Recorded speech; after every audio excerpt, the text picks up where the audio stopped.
right, so today we will be doing a lab called determining density.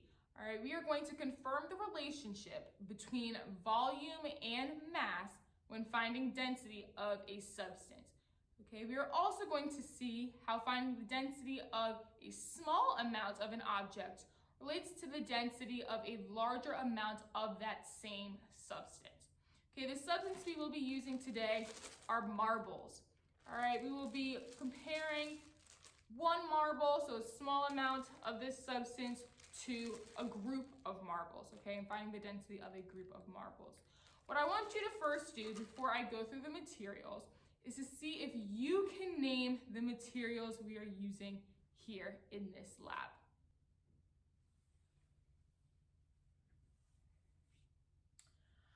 All right, so hopefully you were able to label the materials that we are using. So first off, I have an electronic balance.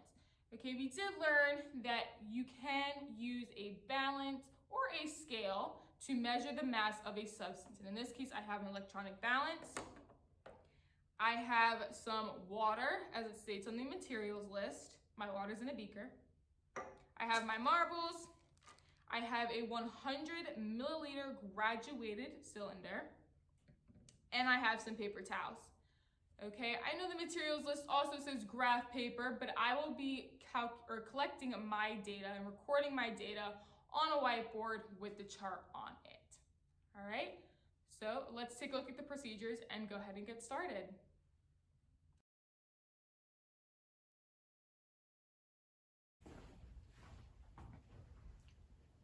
So now we have our data table for our lab. Now it's just time to fill in the units. So for this column, to talk about the mass of the marble, we need to know what unit we'll be using. Since we're talking about measuring mass, the unit that we will use is grams. For this column, since we're talking about finding the volume, in this case, we are talking about liquid volume. So the unit for this column will be milliliters. When talking about density, we know that density uses both the units in mass and the units in volume, simply because in the formula, you are dividing mass by volume. So when you're talking about the units, you want to divide the mass unit by the volume unit. This means that the unit for density in this case is going to be grams divided by milliliters. Or another way you can say it is grams per milliliter. All right, so now that I have my data table all set and ready to go for me to collect data, let's go ahead and move on to step 2 in our procedure. Fill the graduated cylinder with 50 milliliters of water. So I have my water here and I'm going to fill my graduated cylinder with 50 milliliters. So here I have my graduated cylinder right here. And thankfully with this graduated cylinder, it does have a rubber stopper tab that helps you to measure and accurately measure the volume that's in the graduated cylinder. So I'm gonna go ahead and push my tab up to 50. Now I know that when I pour my water in, it needs to stop right at that 50 milliliter line. Let me move these out of the way. So let me go ahead and pour.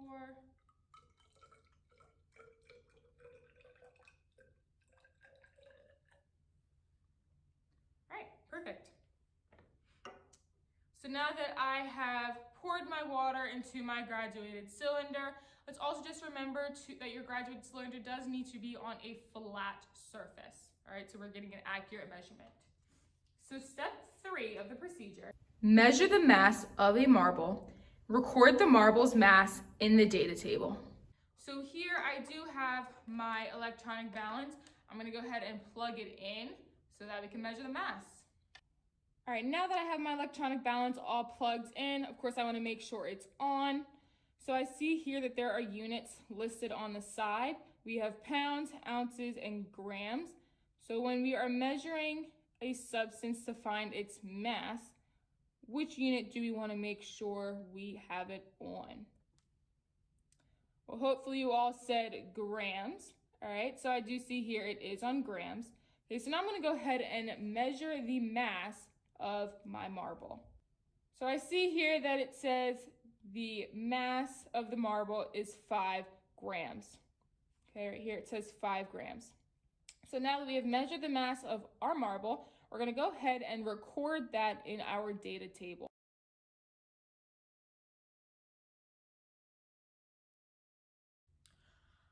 All right, so hopefully you were able to record that this one marble, the mass of this one marble is 5 grams. Make sure you record that in your data table.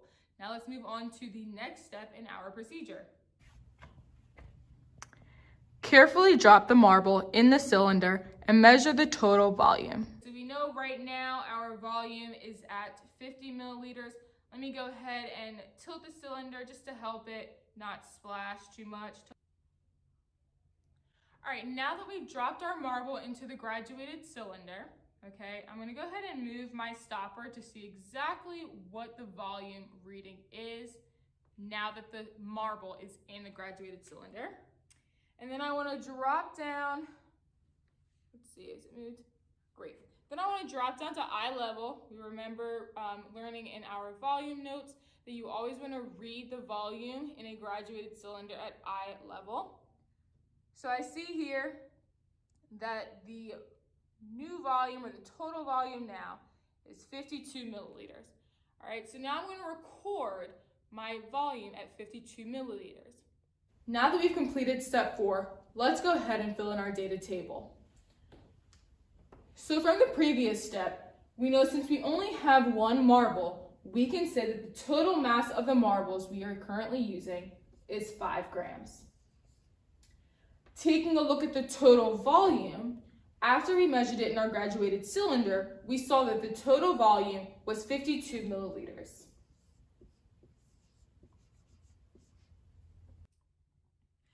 All right, so now we are on step 5 of our procedure.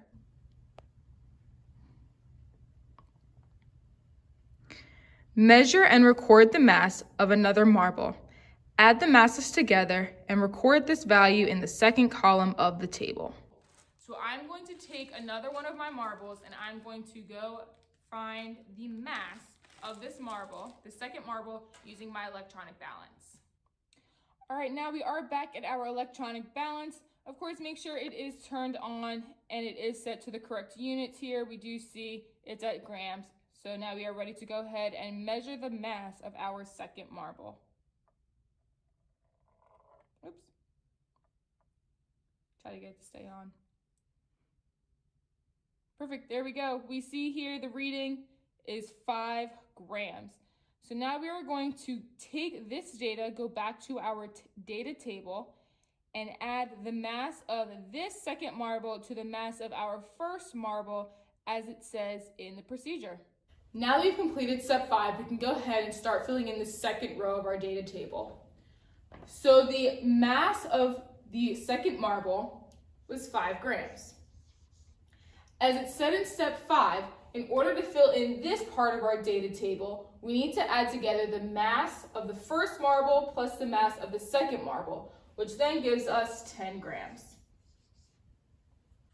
All right, now that we've added the mass of the first marble to the mass of the second marble, we are going to go ahead and take a look at the next step in our procedure.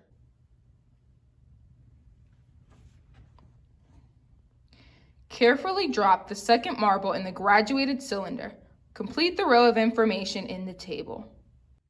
So now we are going to tilt this graduated cylinder again so it can carefully drop, the marble can carefully drop in. All right, I have now added my second marble to our graduated cylinder. Let me go ahead down to eye level so I can get a better reading. And then you can use this red piece. Not all graduated cylinders will have this red piece to help you read the volume.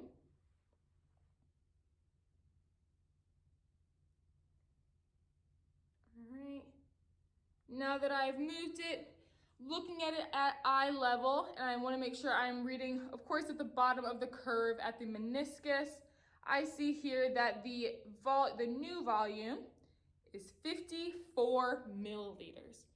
Okay, so this is data that you want to make sure you are recording in your data table.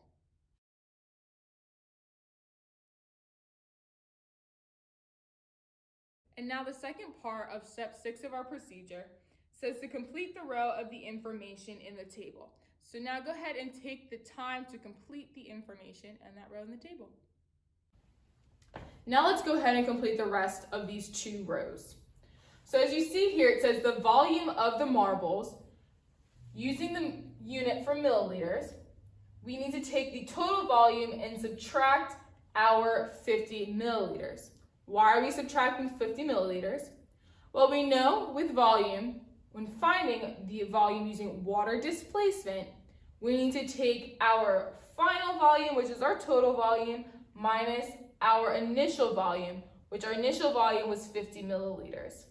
So taking the total volume, which is 52 milliliters, minus the 50 milliliters, that leaves us with 2 milliliters.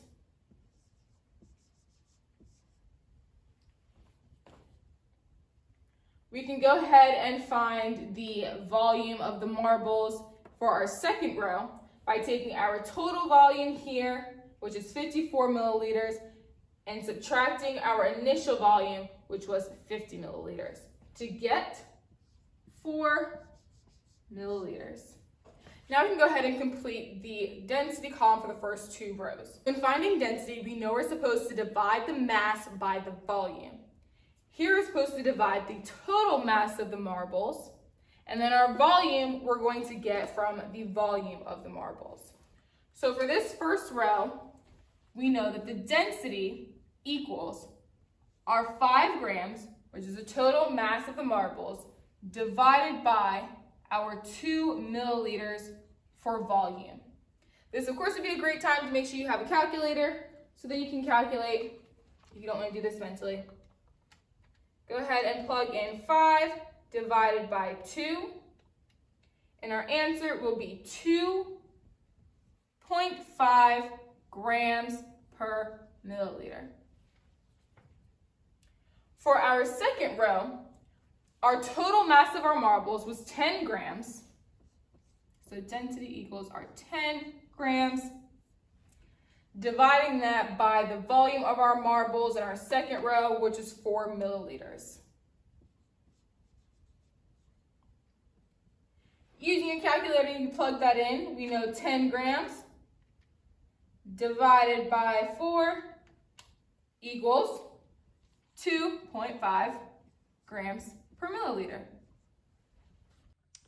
Now that we have completed step 6 in our procedure, let's go ahead and move on to step 7. Repeat steps 5 and 6, adding 1 marble at a time. Stop when you run out of marbles. Okay, so we do have 4 marbles left. So we're gonna go ahead and repeat steps 5 and 6, measuring the mass of each marble and then adding it to the graduated cylinder and measuring the volume after I've added it to the graduated cylinder.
measure the mass of each marble and measure the volume of the graduated cylinder after we added each marble, make sure you have that data written down in your data table so we can take the information and see how we can confirm the relationship between mass and volume when finding density of a substance.